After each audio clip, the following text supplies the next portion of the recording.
evening, ladies and gentlemen. Welcome to episode number 33 of the Top of the Morning Show podcast. I am your host, Juan Gotti.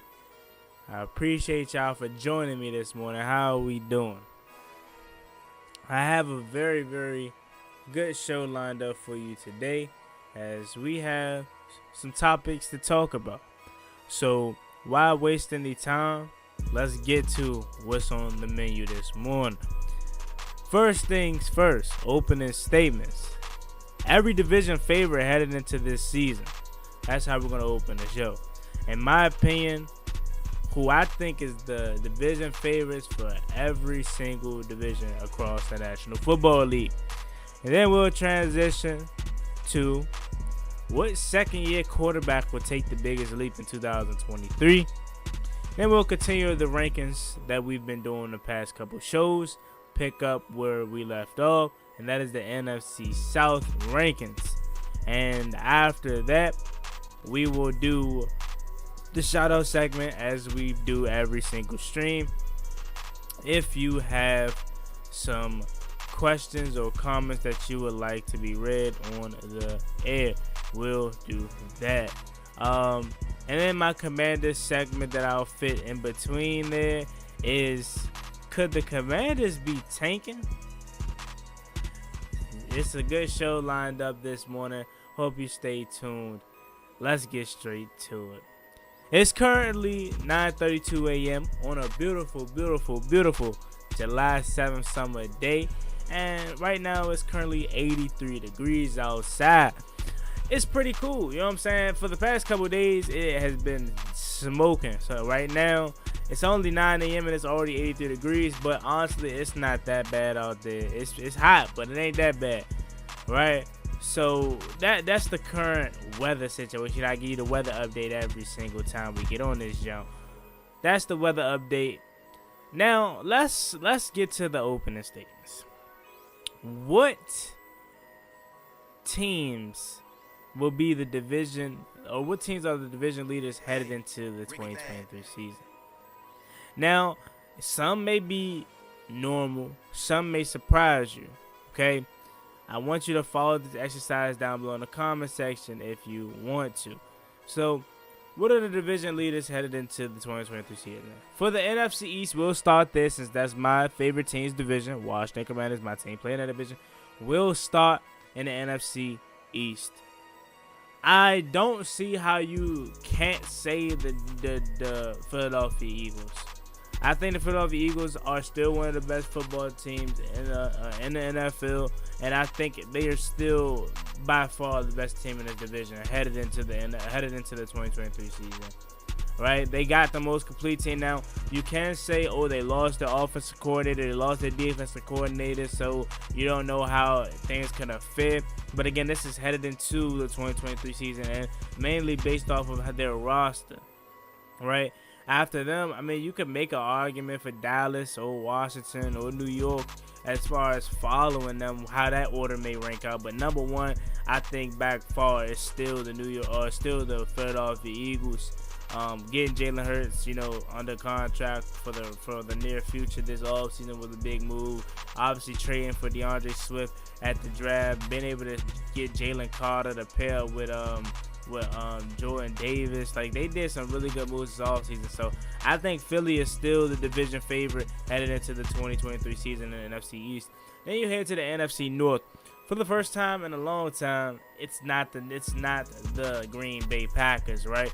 Honestly, in my opinion, I know a lot of people are probably going to say Minnesota, but I'm going to say Detroit. I think Detroit is going to shock a lot of people. I think a lot of people are starting to buy stock into Detroit. I don't really see a lot of people sleeping on Detroit as much as they typically would. But I mean, there are people still doubting them, but I think for the most part, a lot of people are buying their stock. And I'm one of them. I think they're going to be really good this year, and I think, in my opinion, they're my division favorite to win the NFC North headed into this season, man. You don't really have Green Bay to worry about unless Jordan Love is just a dog because their roster is not completely terrible, but everybody's assuming Jordan Love is going to need some time to, develop some more and stuff like that. Yes, he's been around, and he's played it a couple games, but hey, he hasn't been the guy going into the season yet. He hasn't played a full 17-game season yet, so we got to see how that's going to fare. So right now it's between Minnesota and that Detroit, and honestly, y'all, I'm taking Detroit. Then you go to the NFC South. This is the division that's pretty bad, so anybody could win a division, honestly speaking. And my answer may shock some of you all. My division favorite headed into this 2023 season, I think I'm going to go with the Carolina Panthers. I really am. I know that may shock a lot of you all because you got the Saints who, if Derek Carr could, be good, they're obviously going to easily win the NFC South because their roster's not half bad. You still got the Falcons who is looking at us like, hey man, I got a second-year quarterback in Desmond Ridder who is ready to take that leap. We drafted Bijan Robinson, got Cordell Patterson, got Kyle Pitts, got Drake London. He went out and signed Jesse Bates, still got AJ Terrell. Like, they made some moves this offseason, and I wouldn't be surprised if Atlanta won the NFC South. But I think I'm going to go Carolina, bro. I really do. I think they got a really good coaching staff. They finally got a quarterback that they believe in and can actually compete at a high level. They've been missing that for quite some time. Yeah, you traded away DJ Moore, but you definitely got some pieces to fill that void, at least for now. And Adam Thielen and Terrence Marshall. And you still got Chuba Hubbard. You got Miles Sanders. And obviously that defense has always been good. Brian Burns and Jeremy Chin. So I honestly going to give my division favorite to the Carolina Panthers. Now, if this was a normal division, like you see how the NFC East or even the NFC North, they got like a division favorite where like it's not even necessarily close headed into the season. Now, once the season starts, right, it could change, but right now, headed into the division, in the season, anybody could win that division, right? Again, like I said, Detroit is my favorite for the NFC North, and yeah, Minnesota could compete too. That's probably the only team left in that division that could compete this year. And then in NFC East, you got the Eagles, who are by far the favorites headed into the season. So it's different in the NFC South. Everybody can win that division, man. I wouldn't be surprised if Atlanta won it. Like, I wouldn't be surprised if, even Tampa won it if they got some play out of Baker Mayfield, right? But, yeah, I'm going to go Carolina as the division favorite headed into the season, in my opinion. And I think they're going to be really good if Bryce Young can pan out. Like, this year, I'm talking really good as far as, like, maybe 9-7, 8-1 for their first year under Frank Reich and Bryce Young. If they can do this thing right. And then you head to the NFC West. The 49ers are still my division favorite for them. I know a lot of people are still behind the Seahawks and believing in Geno Smith. My thing with Geno Smith is you got to do it again. You know what I'm saying? If Geno Smith goes out there and tears it up again like he did last year, I think people got to start changing the narrative on Geno Smith, man. He technically still hasn't written back. So if he can keep that same energy and not write back this upcoming season, he could be up there when it comes to the upper echelon of quarterbacks, and then also having this team competing for the division. But right now, I think it's still the San Francisco 49ers as far as the division favorites headed into the 2023 season. Their roster is just complete. You don't know what you're going to get out of Trey Lance or Brock Purdy, whoever's going to start. But I think they're going to be in good hands because Kyle Shanahan's going to always find a way. Now, the Rams are going to be coming back for a vengeance because they finally going to be healthy. Matthew Stafford is healthy now, and Aaron Donald and Cooper Kupp, they're finally healthy, so they may not be as bad as people think. Obviously, Seattle, as I mentioned, is another team, and Arizona is going to be probably the worst team in the NFL this upcoming season. But so the NFC West favorite for me is the San Francisco 49ers. Then you head out to the AFC side of things. AFC East, this is where it gets interesting. You got New England, Buffalo, Miami, and the Jets. This is tough because 3 out of 4 teams are really good. Like New England, they're not the best, right? But they're, Bill Belichick said they're gonna always be competitive, but they're not up there as far as talent wise when it comes to the rest of the 3 teams in the division. So I think my division favorite headed into this season, I'm still gonna give it to Buffalo, but I would not be surprised if someone came on here and said, "Hey, Juan, I got New York being the division favorites. Oh, I got Miami." I wouldn't argue with you.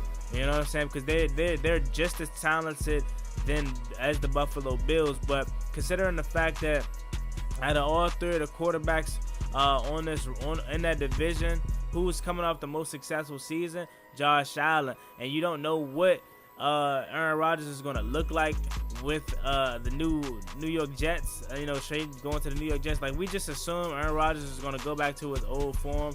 That could very well be far from the truth. Definitely could be just definitely last year could have been a foreshadowing of what the seasons to come. Like, maybe New York has a Denver Broncos type season next year. You know what I'm saying? Now, I don't think that's going to happen. I think they're going to be good, but you never know. That's what I'm saying. So I think when you look at the division favorite headed into the next season, I think it has to be Buffalo. I think it has to be Buffalo. But again, if you're gonna say Miami or New York, I ain't gonna bet an eye and I ain't gonna argue with you because they're just as talented. Then you go to the NFC. Let's go with the NFC North, or the AFC North rather. Sorry about that. AFC North: Baltimore, Cincinnati, Pittsburgh, and Cleveland. Whoo, man, this is tough because, I mean, it's obviously 2 clear favorites, Cincinnati and Baltimore, but who do I want to go with? As much as I like Joe Burrow and Jamar Chase and what Cincinnati has going on there, I think I'm going to go with Baltimore. The Ravens are the AFC North favorites to win the division, in my opinion, because they have a complete team finally. Lamar Jackson has been carrying that team for years now, and they have done a terrible job of getting him pieces around them, right? I mean, they tried to get Hollywood Brown. They traded him away. He didn't work out.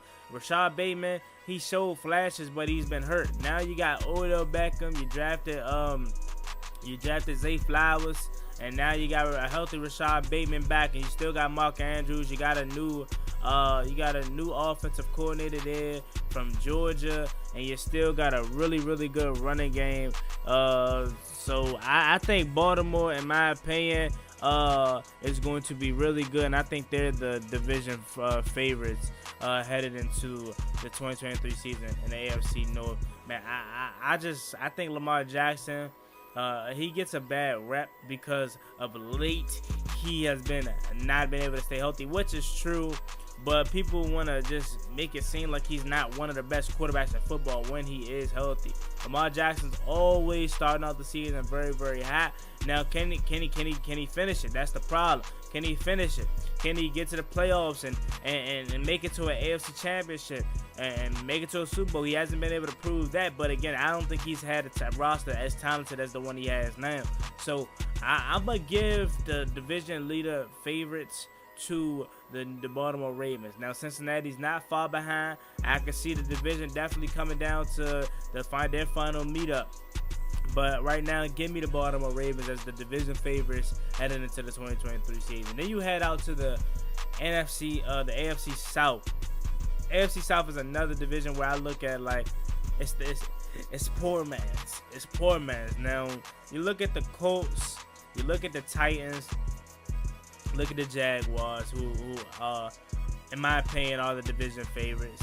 Your Texans are in there too. That's another division where I would not be surprised if any 4 of those teams win. Like, I know people want to look at the Colts and look at the Texans as if they're rebuilding, which is very, very true, and they're far from being contenders. But I wouldn't be surprised if either one of those teams found a way to win a division or even sneak into the playoffs. But headed into the 2023 regular season, I don't see how you cannot pick the Jacksonville Jaguars as the favorite to win the AFC South. They are building something special there. Last year was just the the beginning of what I think could be there in Jacksonville. Doug Peterson turned that team around. Trevor Lawrence took that second year leap. What is he gonna do in his third year? Travis Etienne, weapons galore. You're getting Calvin Ridley back after his suspension. That defense it needs some work. You know what I'm saying? It needs some work. It's okay. Not the best, but it's definitely is going to be better than last year, I assume so, because I mean, you look at that Dallas Cowboy game, even though they won it because they made a big play down the stretch, that game was too high scoring. So if they could find a way to tone down the scoring for their defense, man, I think Jacksonville is going to maybe run away with this division. But again, it's the AFC South. We know it's never really like that. So I wouldn't be surprised if rookie Anthony Richardson and rookie head coach Shane Steichen find a way to be you look up in December and the coach right there when it comes to the AFC South standings. Then you go to the next division.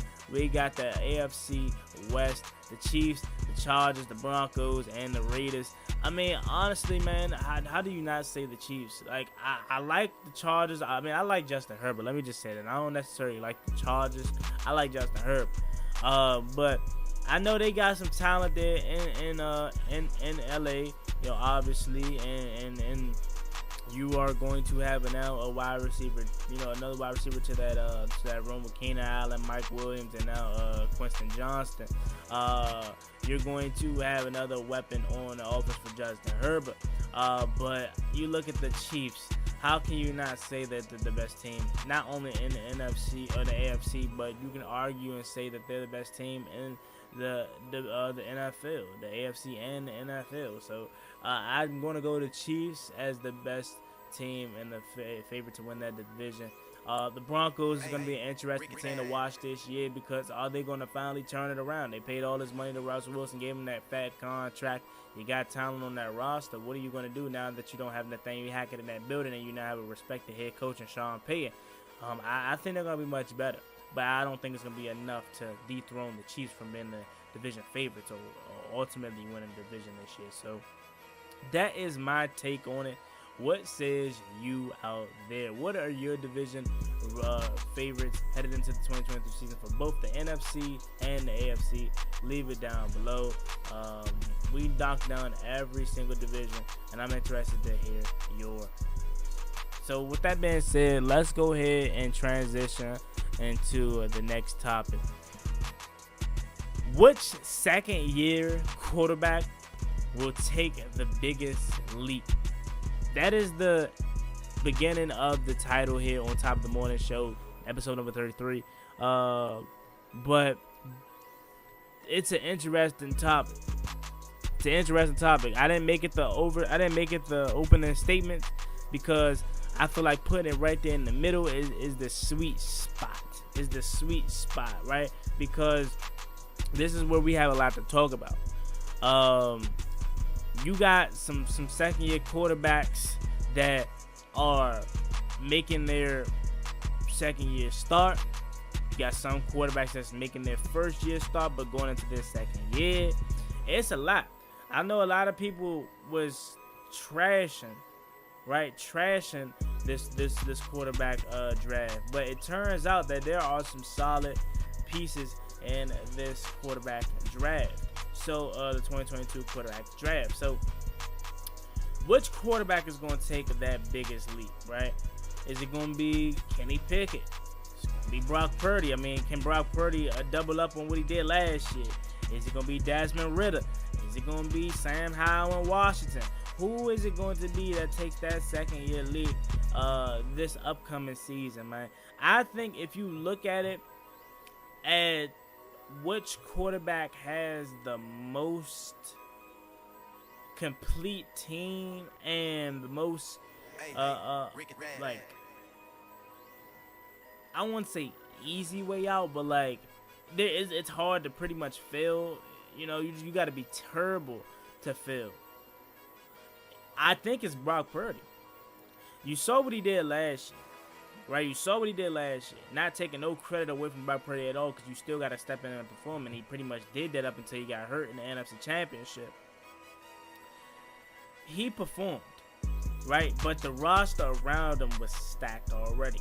Debo Samuel, Brandon Ayuk, Christian McCaffrey, Trent Williams, and the rest of that offensive line. Nick Bosa in the defense. You got Terafonga, that safety who was really good last year. Kyle Shanahan, still really good offensive mind and a great head coach. D'Amico Ryans. How is that defense going to look with no D'Amico Ryans this year? I think it's going to do just fine. But how's that going to look, right? The team, it was stacked around him. Now, Brock Purdy is going to be headed into a quarterback battle with Trey Lance. But I think they're going to probably give it to Brock Purdy. How do you not? Like, I know you spent the first round pick on Trey Lance, but injuries have not been to his favor.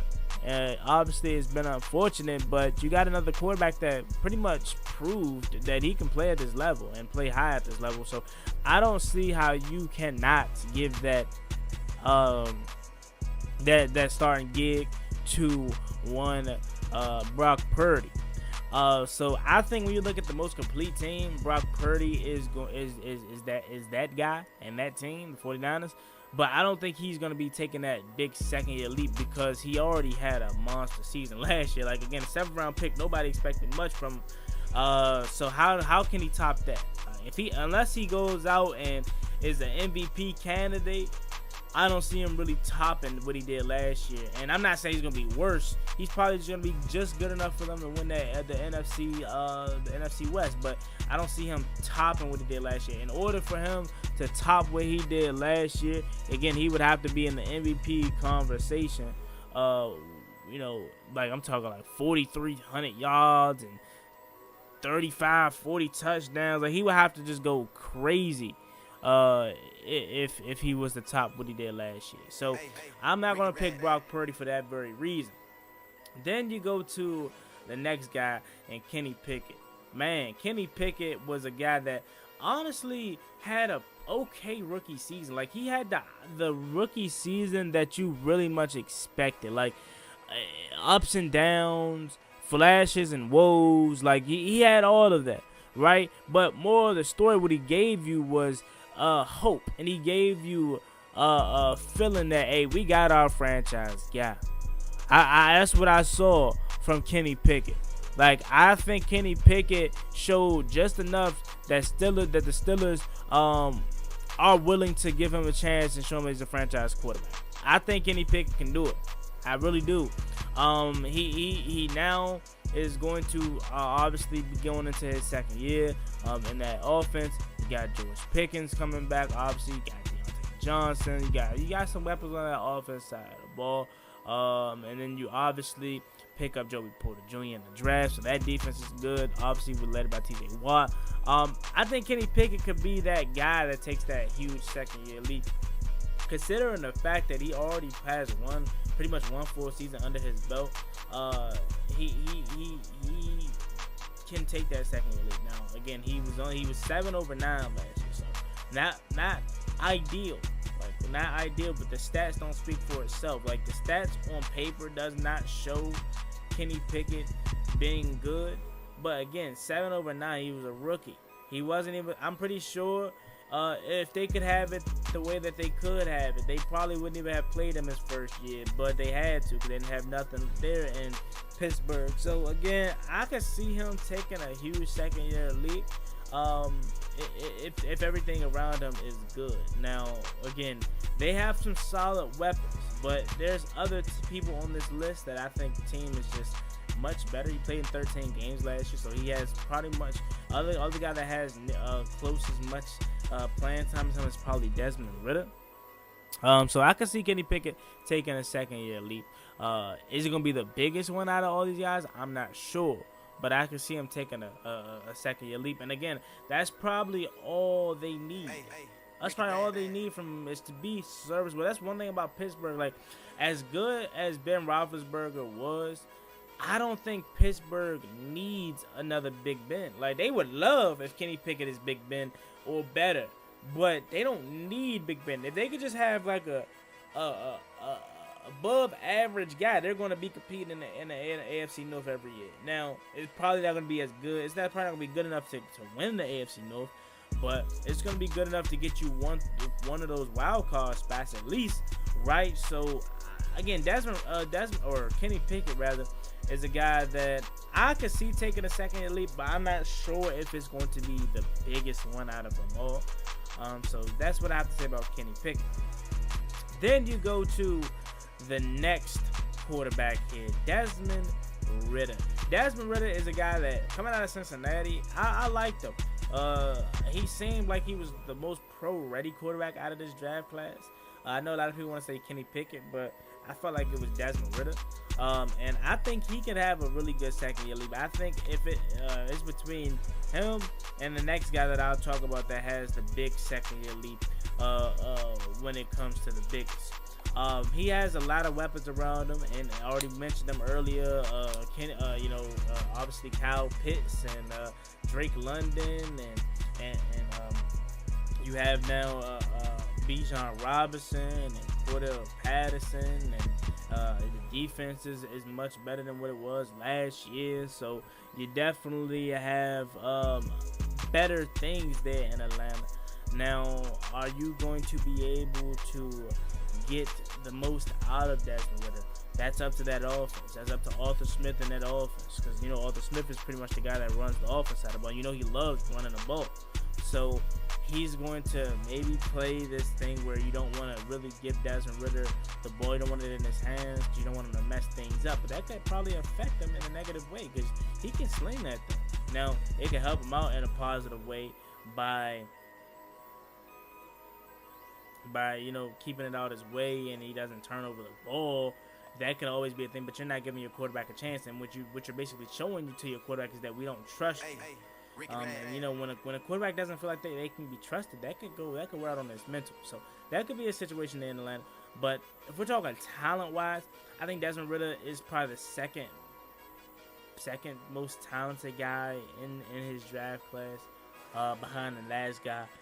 So I think Desmond Ridder is probably in that conversation when it comes to biggest leap.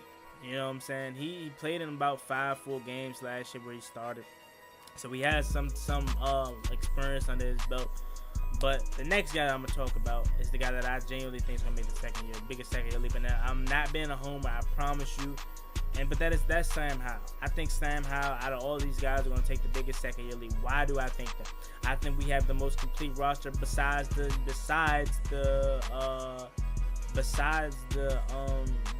49ers. We have the most complete roster on this team. And Brock already said Brock Purdy. I don't see Brock Purdy doing what he did last year. I'm not going to give that biggest leap in year 2. If he does what he did again last year, that's not biggest leap in year 2. That's just him picking up where he left off. Only way he takes a huge leap in the second year of his career rather, is if he goes out there and is in the MVP conversation. Other than that, I can't give him the biggest second year leap because he's already had an amazing first year. So that leaves Kenny Pickett and Desmond Ridder and Sam Howell. I'm gonna go Sam Howell. And I think it's because he has the most complete roster. He has the offensive coordinator and Eric Bieniemy, who's a 2-time Super Bowl champion, who was pretty excited about what's going on here and got the fans hyped.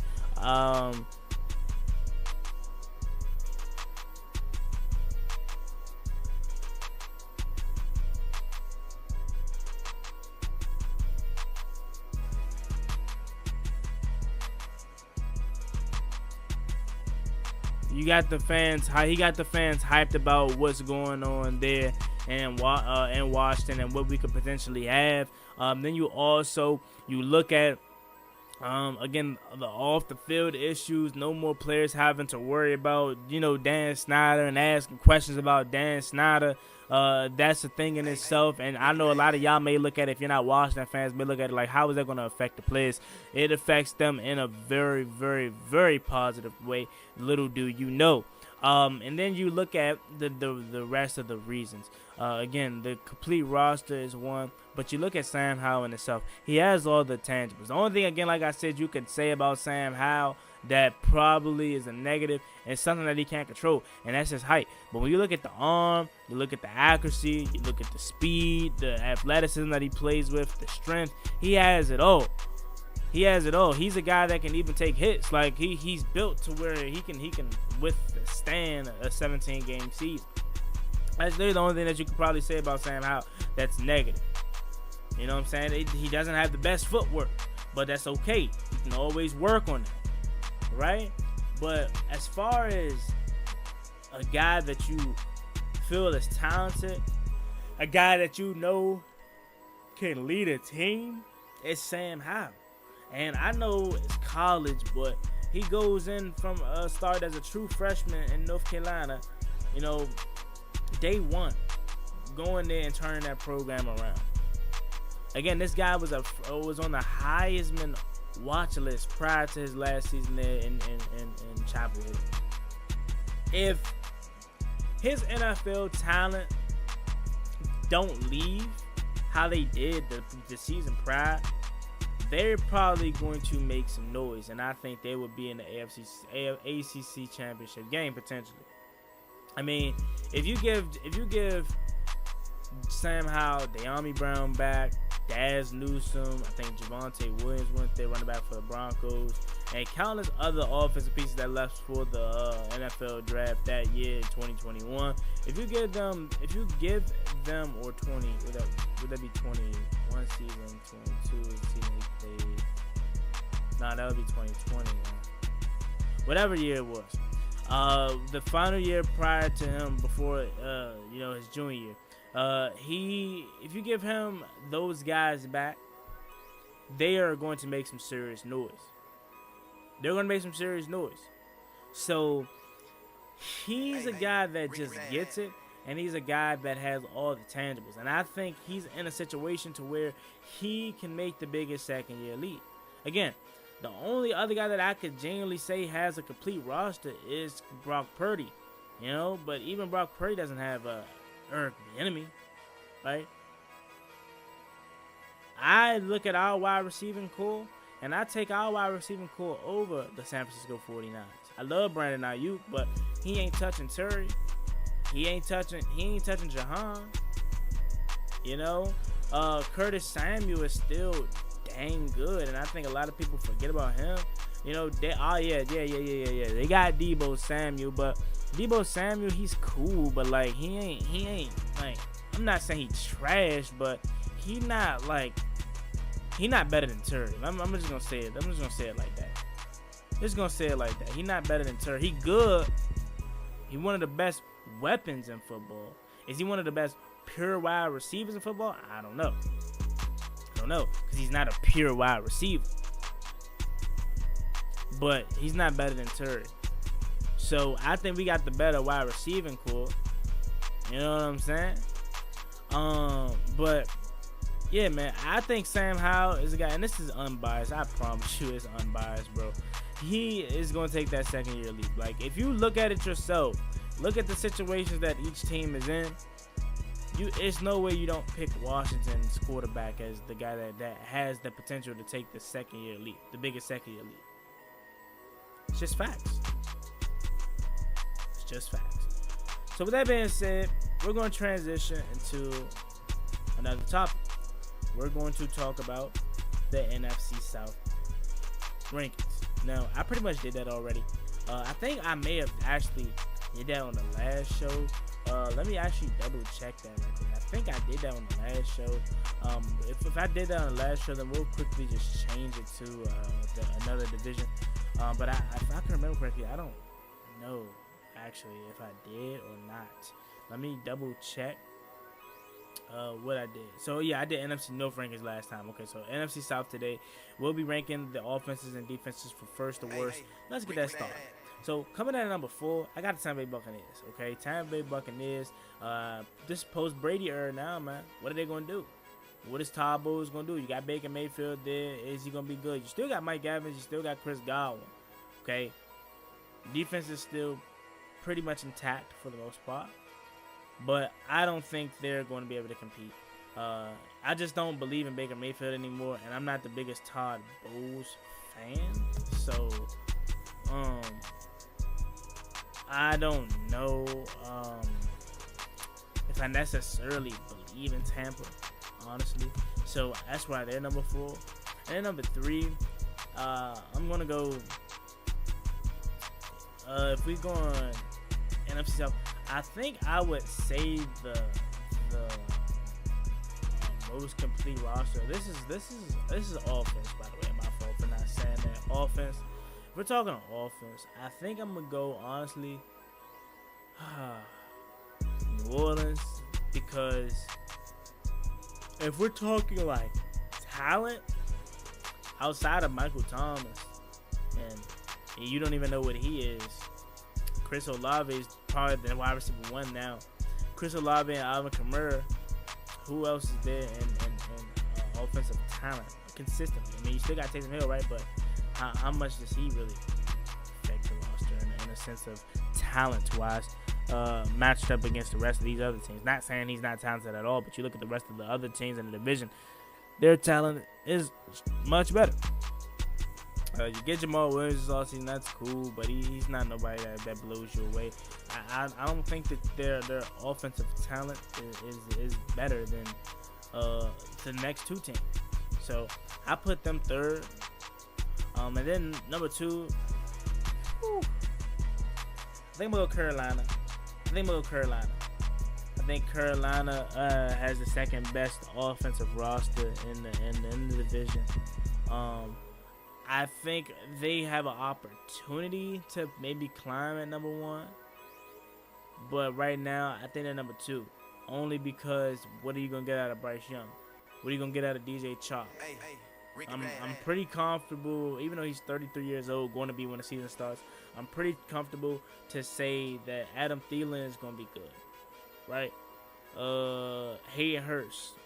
I like Hayden Hurst. Seems like nobody's loved him since he left Baltimore, but I like Hayden Hurst.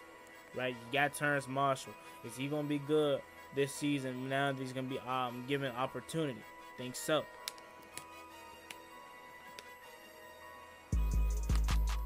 So they're number two right now, but definitely could change at some point. So then you go to number one. Number one offensive rankings headed into the NFC North, for the NFC South, rather. I'm going to go the Atlanta Falcons. I think the Atlanta Falcons offensive firepower is going to be really good. You got double backs and Bijan Robinson. Got a second-year quarterback named Desmond Ridder, who I think, again, could take a huge second-year lead. Got Drake London. You got Kyle Pitts, right? You got, some solid pieces. You got Scotty Miller. I like Scotty Miller. Now, I know he hasn't been the same since that Super Bowl year, but I like Scotty Miller. So I think they have, honestly, some really good weapons. Still got Jonnu Smith there, who can be solid. So honestly, it's really close though. Like, just because I put Carolina at number two, that doesn't necessarily mean that like they're far behind. I think it's really like it's like this, honestly speaking, because I like Carolina's wide receiving core better than the Falcons, but I just love how they got a dog at tight end, man. They do. In Kyle Pitts, and they don't have that there in Carolina. You know what I'm saying? They don't have two dog backs. Like, Miles Sanders is cool, Chuba Hubbard is cool, but you got Cordell Patterson, who is not just a running back, but he's obviously a special teams guy and a wide receiver. And then you draft Bijan Robinson, which allows you to then use Cordell Patterson more like a wide receiver. So, for all intents and purposes, their wide receiving core could be Drake London, Cordell Patterson, and even Kyle Pitts could play wide receiver. Then you put Jonnu Smith at tight end. They can get creative there in Atlanta, honestly. So I like what they got in Atlanta, but again, Carolina's not far behind. Then you go to the defensive side of things, right? Defensive side of things, I look at the defensive roster there in the Saints in New Orleans, and I am tempted to put them number one because they always, and I mean always, have a really good defense. Really good defense, man. I mean, yeah, you still got, obviously, Cam Jordan, who is the savvy veteran. Now, Marcus Davenport hasn't necessarily lived up to what he got drafted at, but he's still pretty solid. You still got Tyrann Mathieu. You still got Marshawn Lattimore. I love me some Paulson and Debo. Got Marcus May, right? So that defense is pretty solid. Now, looking at it like this, what other defense do you look at in the NFC South and say is better than that? I mean, you can go to the Falcons again, and the Falcons, you can look at the Falcons defense and say they signed Jesse Bates this offseason. They got AJ Terrell. They traded for Jeff Okudah. They traded for Jeff Okudah, who, if when healthy, if he can be good for them, that would be an amazing pickup. That could be an amazing pickup if he can stay healthy. You still got Grady Jarrett, right? I like Lorenzo Carter. They got some solid pieces, but I'm not sure if I'm necessarily ready to say they're the best defense in the South. Yeah, I'm not sure if I'm ready to say that, but they could, because again, AJ Terrell is really good, right? But and if you could get, if he can just stay healthy, like that's the thing with Jeff Okudah. Jeff Okudah has shown flashes. He just hasn't been able to stay healthy.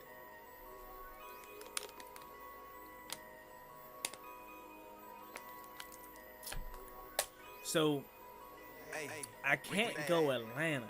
I think I'm gonna go New Orleans. New Orleans as the first best defense in the NFC South.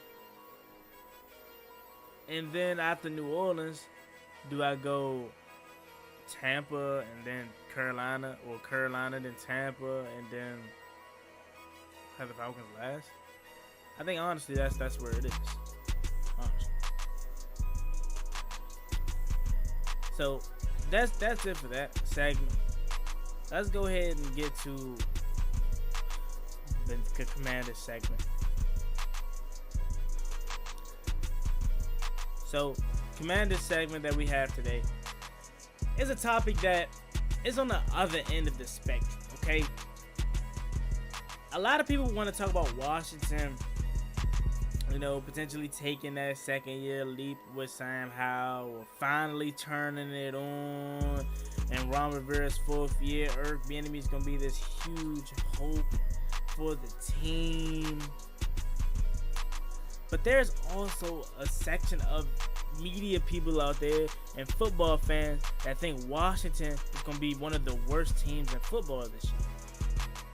Not only are they going to be one of the worst football teams in the league this year, people think Washington could be tanking for Caleb Williams. When I saw that, and when I see that, because I see it a lot. I see a lot of people trashing Washington. I see a lot of people saying they're going to be tanking. I just look at them like they're crazy. Because what has Washington done besides to show you that they're tanking? People saying, oh, they're starting Sam Howell. They didn't make no effort to upgrade the quarterback position. Again, I always give you reasons why Sam Howell's that guy. That we think he's that guy. You look at the talent around. Why would they go out? Okay, that's why it doesn't make sense. Why would they go out and get Eric Bieniemy and waste his time if they were tanking? That just doesn't even make sense. Why would Eric Bieniemy want to come here if they knew we were going to tank? Because you're hurting you're hurting the team, but you're hurting yourself. You're hurting Eric Bieniemy, because Eric Bieniemy ultimately is trying to get a head coaching job. So him coming to Washington, where they're supposed to be tanking, and the product on the field isn't going to be putting on the show, how is that going to help Eric Bieniemy get a head coaching job? It's not. So for the people out there that genuinely think Washington is going to be one of the worst teams in football, and some that even think they could be tanking, you're absolutely insane. You're absolutely insane. You just don't watch football. I'm not going to say you don't watch football. You don't watch the Washington Commanders, clearly. Because this roster, as I mentioned before, is complete, in my opinion. It's complete from offense to defense. From offense to defense. We're just hoping that Sam Howell could be that guy and can pan out for us. If he can do that, Washington has no reason not to win at least 10 games this year. Honestly, that's my floor. My floor is 9 games. We went 8-1 last year. We went 7-10 the season prior. We went 7-9 the season prior to that. And we went 7-9 to the season prior to that and won a division.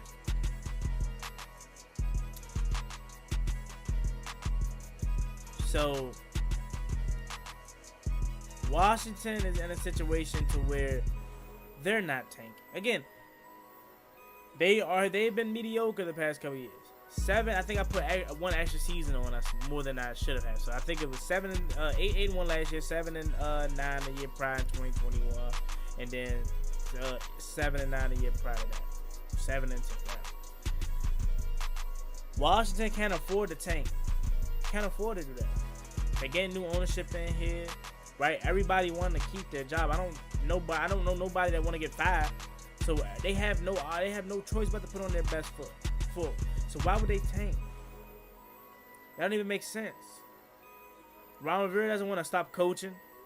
Eric Bieniemy wants to get a head coaching job, whether it's here or somewhere else. So why would he show nothing? Why would he agree to tanking? Why would he want to be bad? That just doesn't even make sense.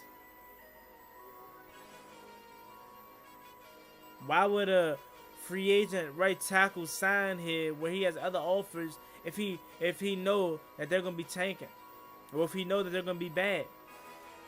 They don't, and that's why I just say people don't watch Washington enough to know that this team is in a situation where they're ready to compete, they're ready to win, and not to put pressure on Sam Howell, but if we're being honest, he's taking us where we want to go. If Sam Howell has a really good season, Washington's making the playoffs. But if Sam Howell doesn't have a really good season, Washington's not making the playoffs. And you can say that for an amount of other teams and stuff like that their quarterback is the catalyst, but that's literally what it's been here in Washington for the past couple years. I think since 2021, Washington's been the team that's been ready to win, like make it to the playoffs at least. Like in 21, I don't think we had the roster to win a division, but I think if some things go our way later down the season, if we don't get the COVID bug, if we don't get the injury bug later on the season, we probably end up sweeping the Eagles, because the first matchup we had to play against them with Gerd Gilbert, we almost beat them in Philly. Then the second time, we almost beat them with Taylor Heineke, but then I think he threw a pick later in that game. That's 21 season, and I think we finished 7-9 or 7-10 that year. Right? So if the quarterback position was better that year, we probably made the playoffs. Then in 2022, last season, right? Clearly, if the quarterback position wasn't bad, we make the playoffs. I mean, obviously, we were 7-5-1 at one point. Should have made the playoffs. Had no reason why we did not make the playoffs. Should have made the playoffs. But it was the quarterback position that held us up. Carson Wentz was terrible. We should have never benched Taylor Heineke. But we did. And we missed out on the playoffs because of that. Now you look at this season. Washington is another year under Ron Rivera's system. No more Dan Snyder. You draft a cornerback in the first round. You draft another cornerback in the second round that can play safety too. You have really good, solid draft. You go out, you get Andrew Wiley and Nick Gates to bolster that offensive line. You got Terry McLaurin, Jahan Dodson, Curtis Samuel, Brian Robinson, Antonio Gibson, Logan Thomas. Like, we do this exercise every single day, man, of how talented this roster is. There's no way this team is tanking.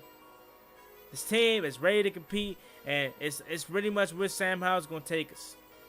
Pretty much where Sam Howell's going to take us.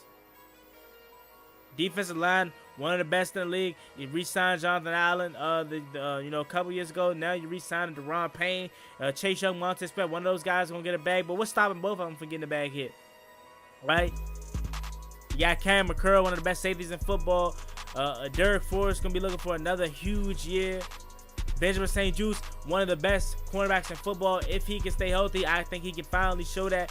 Kendall Fuller, 27-year-old, still a savvy vet, got a Super Bowl championship with the Chiefs. Right? So, this team, again, is ready to compete. And for the people out there that genuinely think Washington is tanking for Caleb Williams, or it's going to be one of the worst teams in football, you got another thing coming. And you need to start doing your homework on the Washington Commanders. So with that being said, that's all I have to say about that. Washington is not tanking, and Washington is not going to be one of the worst teams in football. If you're sleeping on us now, keep sleeping, and don't try to join the bandwagon come season time. With that being said, we're going to transition to the final segment of the day, and that is the shout-out segment. If you are out there listening live and you want to comment and have your comment read live on air, feel free to comment down below. Let me get a sip of water right quick.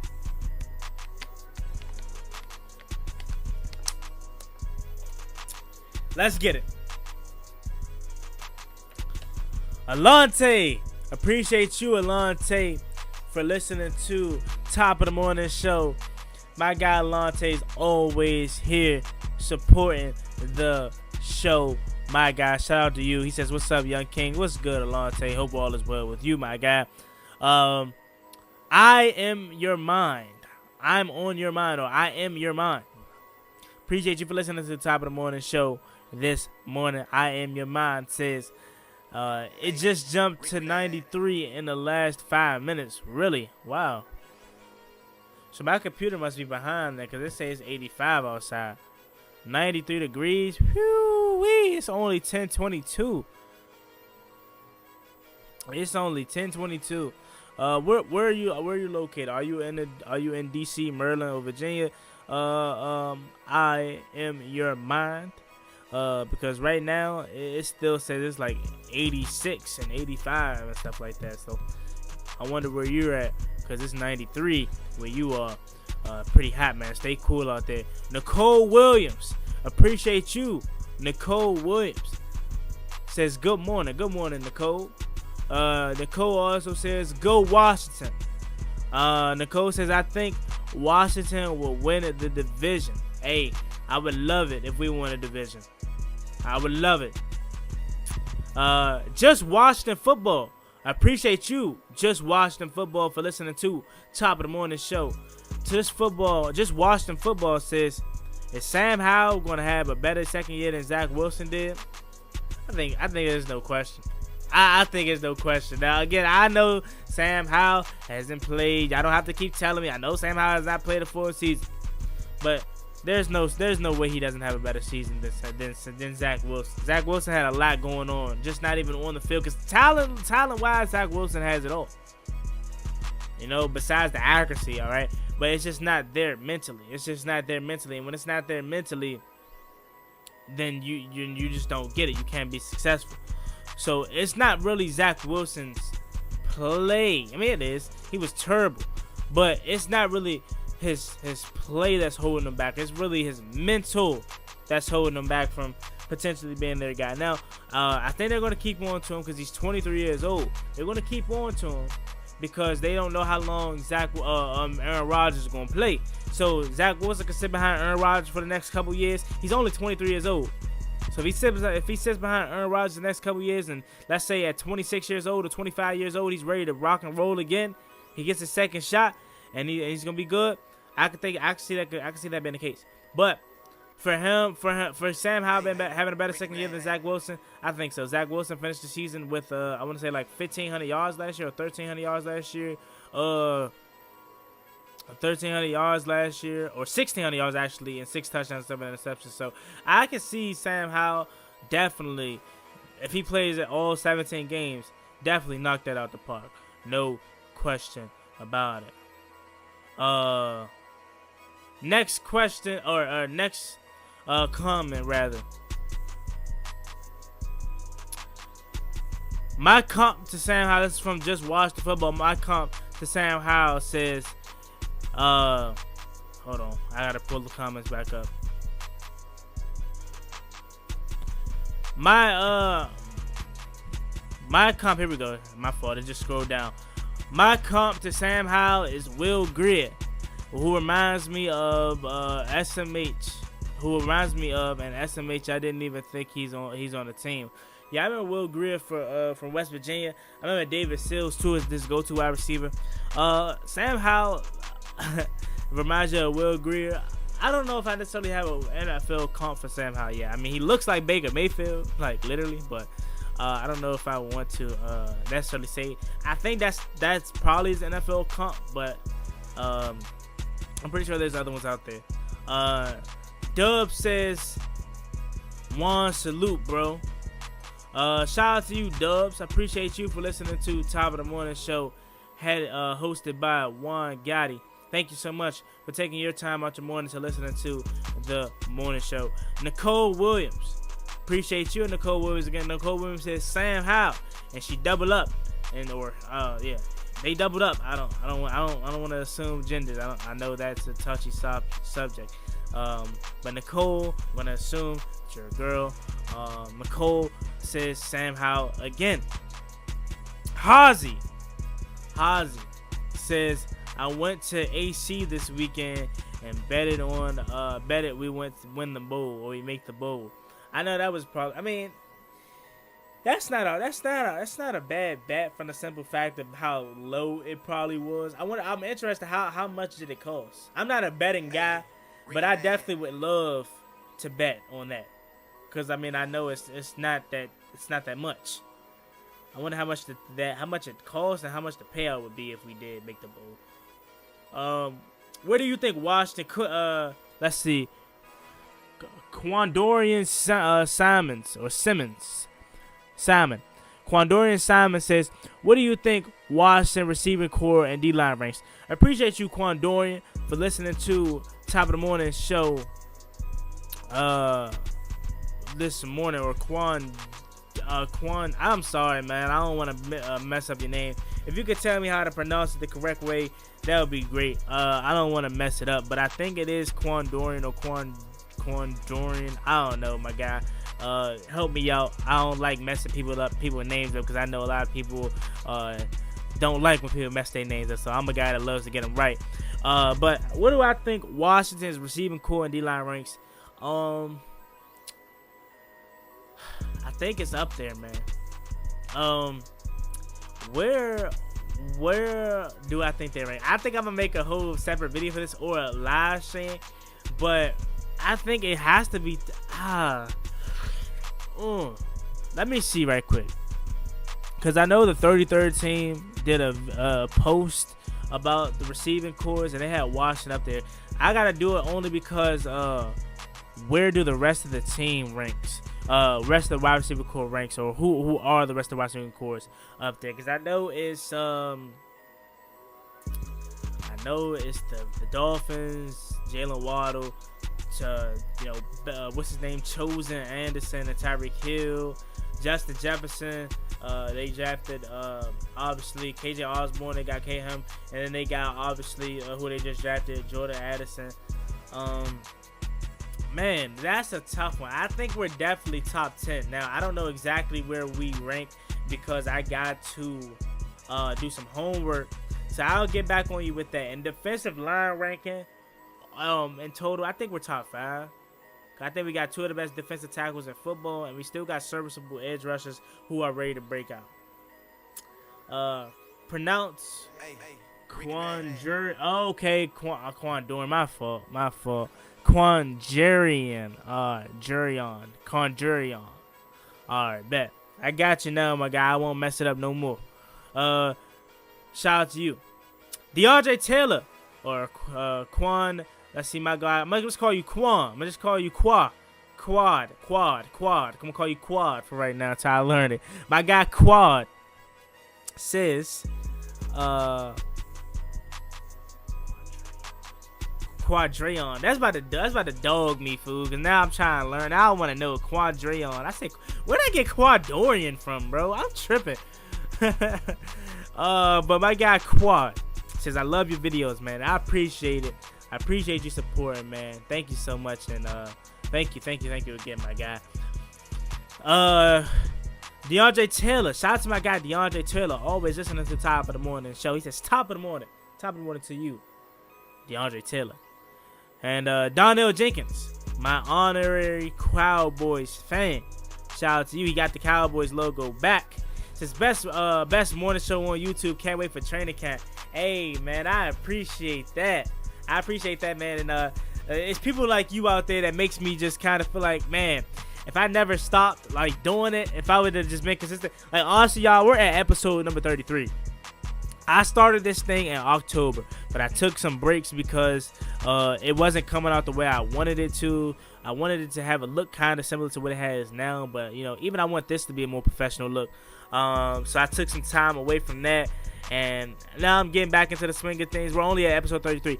Honestly, y'all, we should probably be at episode 100, or close to 100, honestly. But it's cool. It's cool because we're going to get there this season, and we're going to break milestones with this show. So I appreciate you, Darnell Jacob, for saying that, man. It's people like you and the rest of y'all out there that makes this show worth doing, because I know it's only really the beginning. It's only really the beginning.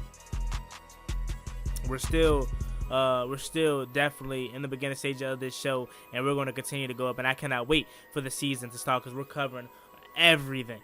So with that being said, y'all, I appreciate you all for rocking with me this morning. Enjoy the rest of your morning. Enjoy your Friday, and prepare for a wonderful weekend. Everyone stay safe and be blessed. Make sure you guys like this show. Subscribe to the channel if you are new. We're on the road to 6,000 subscribers. It'll be greatly appreciated. See y'all next time. It's me, boy Juangotti. I'm out. Peace. Top of the morning, top of the morning, top of the morning, top of the morning, top of the morning, top of the morning, top of the morning.